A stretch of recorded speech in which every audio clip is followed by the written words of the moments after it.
Welcome back to What Arty Noobs with General Disturbance. We've got a two-part video for you today. This is the 105 leFH18B2, the French Tier 5 premium SPG that most people call leFH, leaf blower, or a leHEPA. This one's located on the north spawn of Cliff, and it's under the command of graldebarantauro of the FYD clan. Okay, so Aldebarantauro is starting off the battle, and well, the BP, the 105mm light field howitzer, is capable of 410 alpha, penetrating 53mm, 1.91 meters on the burst radius, and it's got a very good fire rate, which means that it can get a shell out in under 10 seconds on the enemy unless you're stunned. In fact, 8.92 is the standard, and he's got 7.85. Oh, and his first shot hits the back of a Gabler's destroyer, who then takes a lot of damage, and he's almost out of hit points. Now, it's a strange way that they actually come up to the top of the hill. Now they've moved the lighthouse, and so the guys can get up without getting hit by Arty if they're sitting on that corner. Yes, I know, it gives them an unfair advantage, because in the past, it used to be Arty that would take them out. But we're lining up another shot, rounds out, and he goes down with one shot, a penetrating shot to his engine bay. Okay, we've got another Gabler's destroyer. Lots of these in the game at the moment. They are quite a good tank, actually, if you think about it. It's just the fire rate that's very odd. Well, he's hugging that rock, that T-34, trying to avoid getting hit. And there's another tank coming in on the western pass. In fact, we've got two tanks, a Churchill 3 and what looks like, well, in fact, there's two of them. There's two Churchill 3s trying to get round the same corner. Let's see what we can do with him. Well, that landed right next door to him, but didn't do any damage, I'm afraid. Now, sometimes most people go over into the western pass and down into the drop, but Aldebarantauro has decided not to do that, and that means that he's going to get much better shots at the enemy tanks. The only risk is that he might actually get spotted. Okay, he didn't get that one in, but his teammate managed to get the other one in, because there's two VPs on this team. How did it get the name VP La Pew Pew? Well, that was actually named by a French, by a player. He named it Fifi because, of course, it was French, and Fifi is a popular French female name. Well, sort of. And Le Pew Pew, well, it fires lots of rounds, so it pews a lot of rounds at the enemy, and that's how it got the name Pew Pew. So I promise it wasn't me who came up with the idea, but it is actually quite a good name. It's stuck ever since. I think most people call it the VP. It's so much easier to call it that. Well, he fired ahead of that Gabler's destroyer, anticipating the guy would go round the corner, but he didn't. Now, he's fired snap at that M485, and he was very lucky the shell actually landed as close as it did, but in all rights, it should have actually missed completely. Okay, we've got that chappie sitting on that corner. I think he's about to get removed by one of our teammates. Meanwhile, we're looking for the enemy Arty, and I think we're a bit too far away to hit the enemy Arty, because it looks like they might be at the very back, and if they're at the very back, we don't have the range to reach them. Now, there's an event going on in the center at the moment. This is a standard battle, but something's happening. And in fact, actually, it's happening in the western pass as well. I think it's a bomber raid going on. I also think he saw the tracer from the enemy RT in this general direction, and so he's anticipating somebody is over there.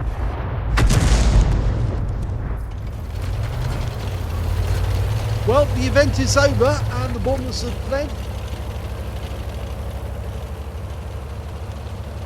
Now, we're one up on the enemy at the moment, and we do seem to have the western side of the donut.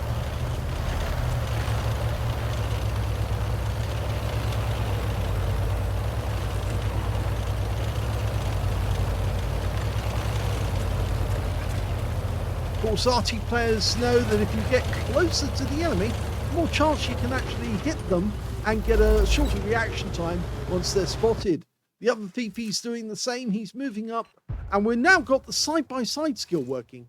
Now, I have actually counseled against this side-by-side skill being used, mainly down to the fact that if you do use it, you have to be fairly close to the enemy, and if the light tanks turn up, that can cause major problems, because both Arty will go down very, very quickly, because they won't be able to cover each other.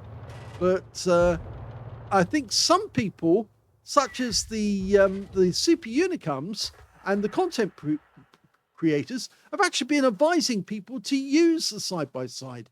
I'm not so sure they're actually doing that or advising that with your best interests at heart. I think they want you to use side-by-side because they want you to stick together, in which case then you can get taken out much easier. That's why they're doing it. So he fires at the bush. No, doesn't get him there, but there's the enemy Fifi. And he was in the unusual position of that little square, that little, not square, the triangle. Oh, that was a direct hit. And he killed him. So 2 kills now for graldebarantauro. So he's killed one of the enemy Arties. The other one is a gorilla, the tier 5 German SPG. But he doesn't know where that one is. Okay, these trees have been knocked down in such a way as to give cover to somebody who's hiding up there. So there's a fairly good chance that enemy tank destroyers are up there. And they do have 2 tank destroyers. SU-100 eyes. In fact, somebody just got a hit on a blind target. Somebody was hiding behind that rock. And there's the other Arty. Now he's just fired. But now he's out the game and we got the kill, which means we get the counter battery fire medal.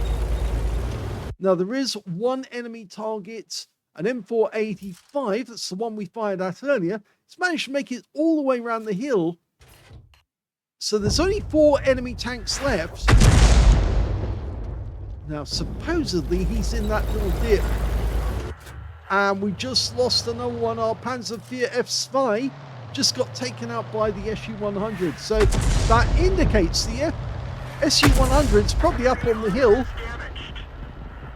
And we just lost the Gabler destroyer as well. Now we're down. We've only got 3 tanks opposed to their 4. So this could go the wrong way. Admittedly, 2 of our tanks are VPs, so they do have a fire rate advantage. You can see our fellow VP is just ahead of us. He's slightly into the pass. And there's where the bomber crashed.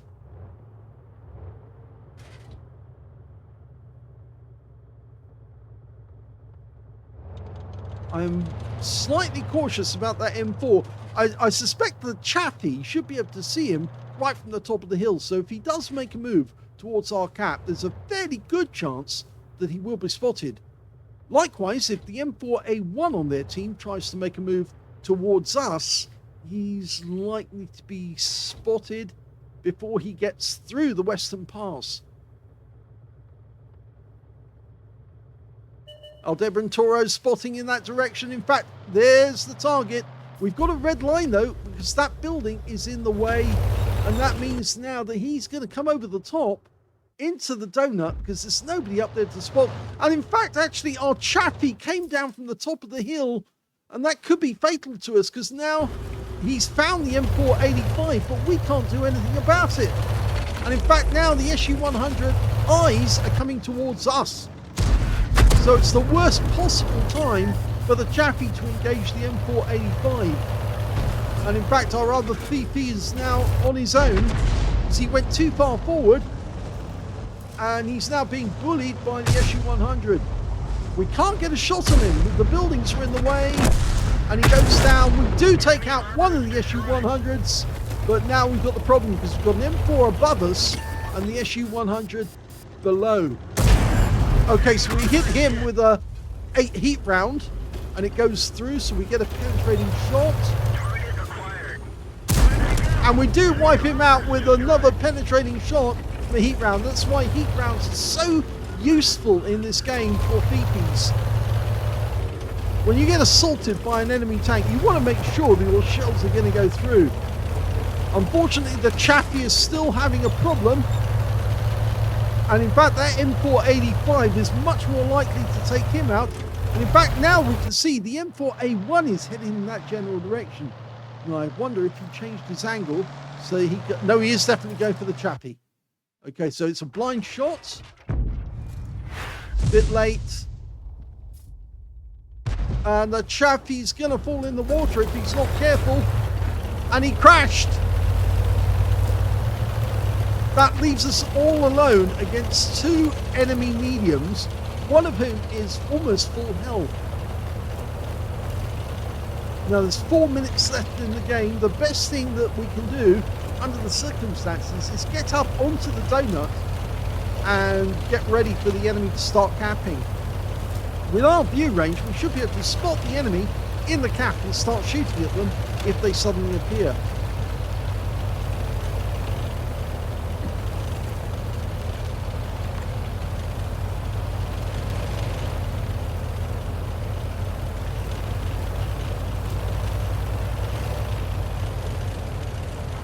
See the wreck of the bomber.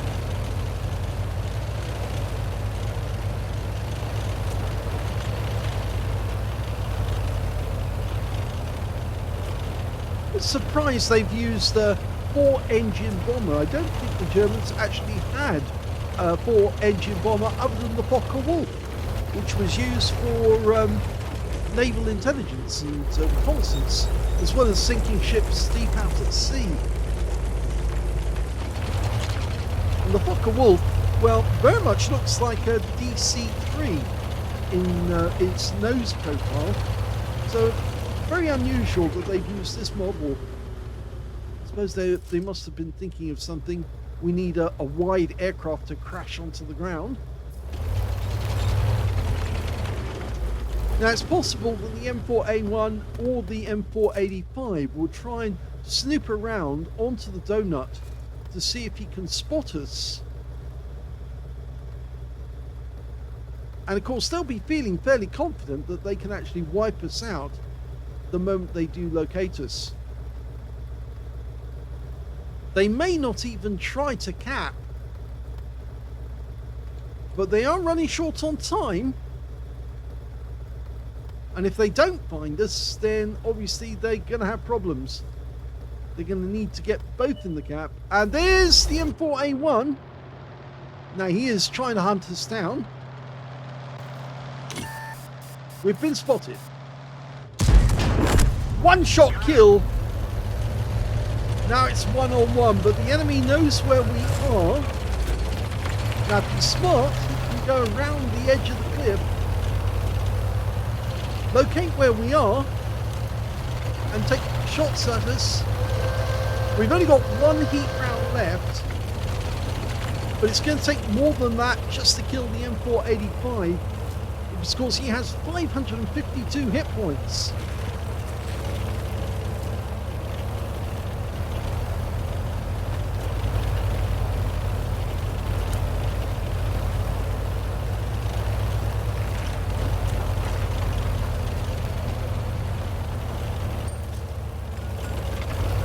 Okay, the Intuition's loaded the HE rounds.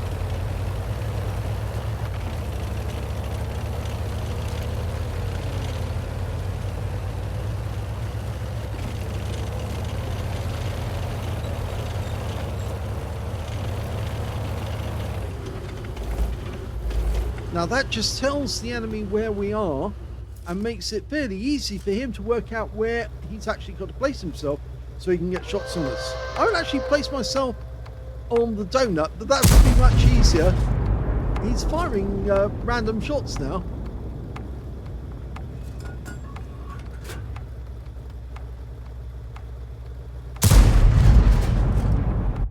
The trouble is that he's probably not going to spot the enemy. Yeah, I think he's working on the basis the M4A5 is still trapped on the cliff edge.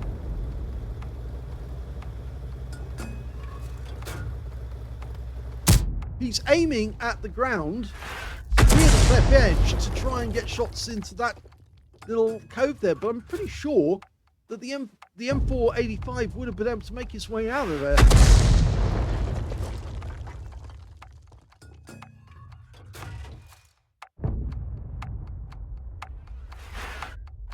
Oh, now he is still there. He definitely still there. That shell hit something. That's why it's worth watching the shells to see what happens to them. And we've timed out with a draw. Here's the end of battle stats. And first, I should apologize to graldebarantauro for firing at the cliff edge, because he was right. He should have fired at the cliff edge. That M485 was still stuck on the edge of the cliff, and that's why he couldn't get up to go and hunt for us. The M4A1 did, but the moment the M4A1 did get killed, he must have realized that there was no way that they were going to be able to stop us, and it would end up being a draw.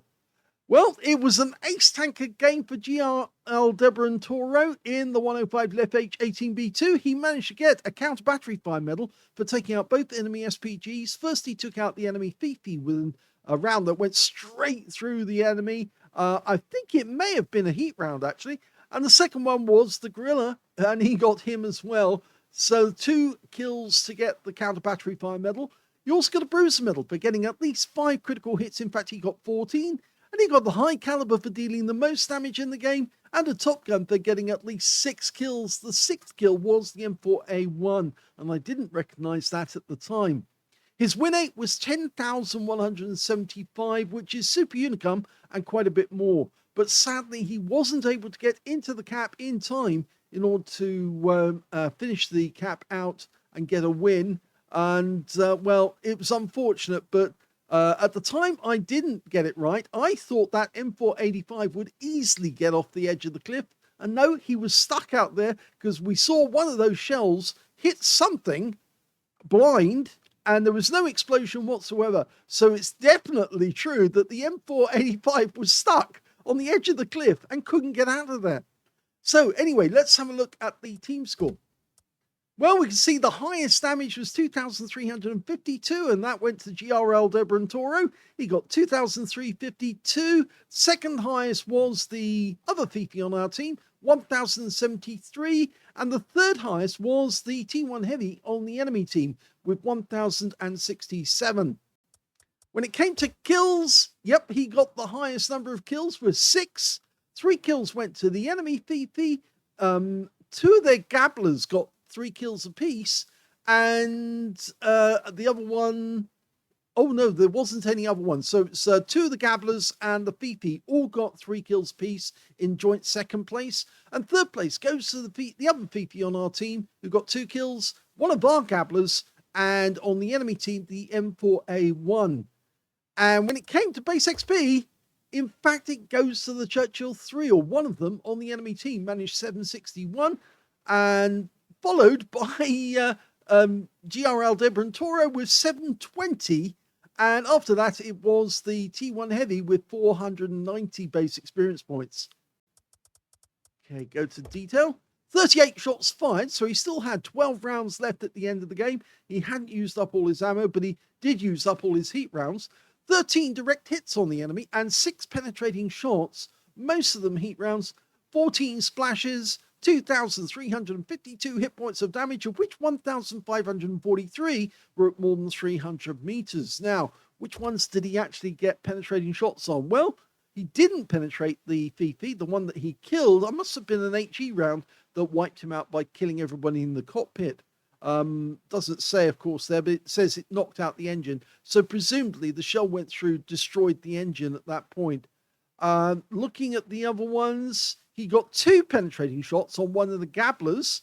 Of course, one of the gabblers did go up the hill, and that was the initial one that went to the top. He didn't get a penetrating shot on that one. He did hit one of the gabblers on the engine bay, and then that same one, I think, must have gone up the hill and took another penetrating shot directly into him. He also got 2 penetrating shots on the M4A1, the one that came hunting for him. He'd actually previously penetrated that guy as well. He didn't penetrate the M485, but he did hit him during the battle. And we got another gabbler here who took a penetrating shot a little further down. And of course, the gorilla took a penetrating shot very thin armor on Grillers. That's why they're easy to pen. Going back to detail, we can see he did receive one hit. It was a hit by way of splash, and that was from the enemy Arty when he was trying to avoid the SU-100 eyes. He also spotted 2 enemy vehicles, damaged 9 of the enemy, killed 6 of them, and did 145 hit points of damage assistance. On a premium count, he actually earned a profit of 27,685 credits from that game, including getting Courageous Resistance, because of course it was a draw. He also got 25 bonds, and he also picked up 2,413 experience points out of it again, including Courageous Resistance for 643 experience points. So it was a good game, interesting end. Unfortunate that it did turn out to be a draw. It would have been nice if we could have capped out, but there just wasn't the time to do it in the end. So that's the end of the first battle. Let's have a look at the second one. The second replay is on the Abbey map, and we're on the North spawn, and you can see that the VP this time has a Polish flag on it because it's under the command of Oksydor of OLIMP. Well, 3 marks of excellence on the barrel, and yes, OLIMP is well famous, actually, the commander of the OLIMP clan, and a lot of Arty players belong to his clan because, of course, they like excellence when it comes to Arty. A lot of members of What Arty Noobs have joined his clan. They rather enjoy his gameplay. He actually does stream on Twitch TV as well. Okay, he's looking into the Abbey, well, not the Abbey grounds, but the Abbey area. Now, there's nearly always somebody from that position. Just saw the tracer coming from a short distance away, so we know there's one of the enemy Artys located in that region. We're now dialing in on a P43 Fizz. This is a tier 6 game with tier 4 tanks in it. Okay, decides to go for the Gabler Destroyer instead. Gets a direct hit for 115. Now, Gabler's Destroyers do not have much in the way of armor, which is why they're very good targets for Arty. The P43 there is a tier 6 with a fair bit of armor, so it's a little more difficult to hit, but he just got tagged on the tracks by that last shell. Now, can we get that cruiser Mark 4? Well, we did! 120 hit points from that one. Okay, lots of enemy vehicles been spotted here at the back. And we even managed to splash that Zanimaica. Rounds up. Oh, another good one. In fact, that was a penetrating shot for 433.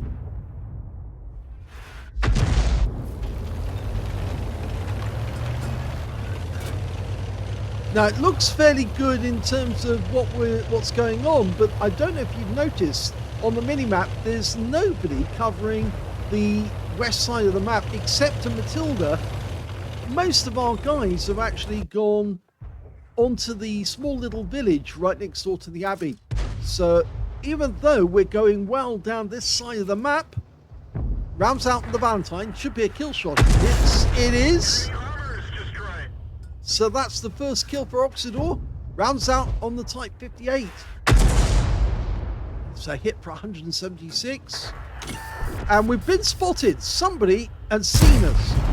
So somebody coming in from that direction, I would think. Saw the tracers coming out from here.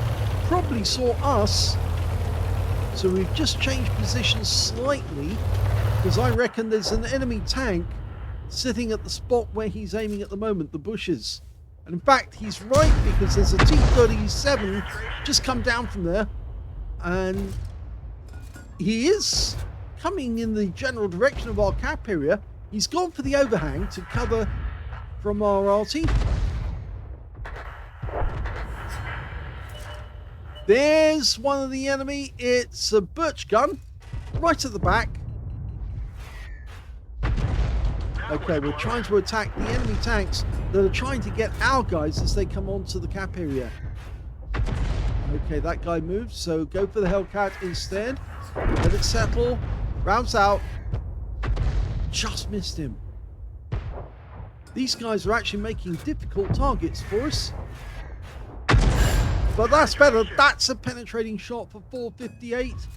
Remember, it's 405 alpha, 410 alpha rather. And there's a Wolverine. The birch gun is just sitting there taking shots. So we might as well stop him altogether. Rounds out. Yep, that's a beautiful hit for 150. Now, is he going to try and take out the Wolverine? No, it's going for the birch gun again. Just lands alongside him. Okay, should be able to get one or the other with the next shot. And in fact, our teammate in the other Arty, the SU-5, managed to get the kill shot on the birch gun. And the Wolverine's still hiding behind the rock, but we can't see him. Now, it looks like most of our attack force got wiped out. The T-37 on the enemy team, who spotted us earlier, has also been wiped out. But the enemy seems to be doing rather well. Scores are even. But there's only one tank left trying to win on that side of the map. Oh, lovely kill on the Panzer III Aslains J. But unfortunately, our attack on that side of the battlefield has now faltered. And we didn't get any kill or any victory off that. So the enemy has now got the west side of the cap, or the west side of the map, rather, I should say. They've got a Gabler's destroyer somewhere in the village. A Sav M43 up near the north. Yeah, that was just to test the water, see if anyone was sitting behind the bushes.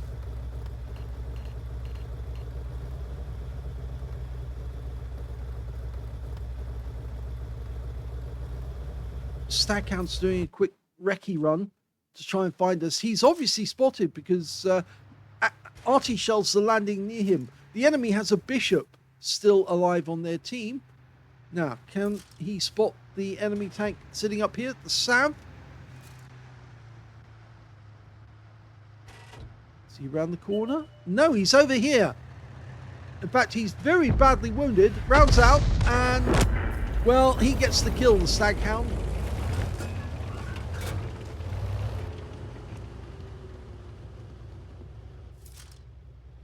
So at least we're one up on the enemy at the moment.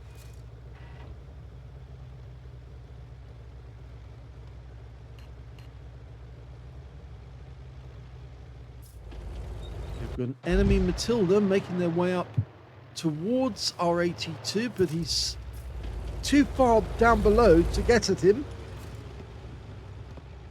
Oh, Wolverine on the way in. He's getting very close to the cap. Yeah, Oksydor's just spotted him. Going to catch him as he comes up over the rise. Okay, got a nice hit. Looks like he's been tracked. So we can now wipe him out with the next round. Nope, don't need to. The AT2 got him. That means there's only 3 left now on the enemy team. A Gabler destroyer, the Matilda, and there he is. And we get a hit on him for 52. And of course their bishop. So we're going to hit him as he's retreating. And he's out the game, which now means it's only the Gabler's destroyer and the bishop. And there's the bishop. Rounds out. And we get a hit for 92. He's forcing him to come back. And he gets a kill shot right into the back of the bishop. Hits the rear of the turret. Or the, I should say the casement, because it's not a turret as such. Turret's turn. But the Gabler destroyer, look at this cheeky little thing. He's ram-killed us, our SU-5. But of course now he's going to get us. And that means he's got to get close. Now he's got a 4-shot autoloader. And it doesn't work for him. Oksydor's too canny to let him in. I feel I should explain, but canny means a person who knows how to do it. They have plenty of knowledge. It's a Scottish term, actually, that means he's very canny, he's very knowledgeable. So that's what I meant, that Oksydor wasn't going to let that Gabler's destroyer get close to him without wiping him out. He got an ace tanker out of that game, as well as a fighter badge for getting at least 4 kills. He got 4 exactly. He also got a Bruiser Medal for getting at least 5 critical hits. In fact, he ended up with 22. He got a Gauze Medal for doing more damage, exceeding 8 times the hit points of his own vehicle. High Caliber for dealing the most damage in the game. And on top of that, he got a Confederate for hitting more of the enemy than anyone else on his team. His win rate from that one, 9,343. Not quite as high as graldebarantauro, but at least he managed to get some good hits on the enemy. So let's have a look at the team score. Well, we can see the highest damage this time was 3,087 hit points. Second highest was the P43Biz on the enemy team with 1,675, followed by their Bishop, who managed 1,113. When it came to kills, the high scorer was the AT2, got 5 kills in that game. 4 kills went to Oksydor, and then 3 kills went to the Bishop on the enemy team. And when it came to base XP, it's Oksydor with 1,234 base experience points. 1,095 went to the Panzer T25, and I guess we didn't really see much of what he was doing, but I think he was attacking the enemy cap area right down the other end of the map. And so he did fairly well to get 1,095. And in third place, we've got the AT2 on our team with 822. So 34 shots fired, still had 16 shells left at the end of the game, 16 direct hits on the enemy, and 6 penetrating shots, 17 splash. Damage of 3,087 hit points, of which 2,910 were at more than 300 meters. So most of the damage at long range, just a small amount at short range, and that was on the T37 and on that Wolverine who tried to enter our cap area. So if we go over to have a look and see which ones were penetrating shots, well, we can see that the Zaddy Micah took a penetrating shot. That was quite a big one, 457 off that. He also penetrated the Panzer III Ausführung J for 307. He didn't penetrate the Cruiser, or the P43, or the Matilda, or even the Birch Gun for that matter, who doesn't have much in the way of armor, or the Wolverine. Again, another tank with very, very low armor. And he didn't get the Type 58, but he did penetrate the Bishop. When that shell hit the casement, it hit the rear of the casement where the doors are, and it went right through. He also hit the Gabbler's Destroyer right at the end of the game, and that earned him 169 hit points on that guy. And of course, the AT2, the Valentine AT, I should say, it looked like it was a penetrating shot. It turns out it wasn't one, because of course it actually did wipe him out altogether because he's open vehicle. And I should say as well, he did penetrate the T37 and the Hellcat as well. On top of that, during that early part of the battle, he tagged the T37 just as he was coming down from the hill, coming towards us. So let's have a look at the rest of the details. He damaged 14 of the enemy, killed 4 of them, and did 140 hit points of damage assist.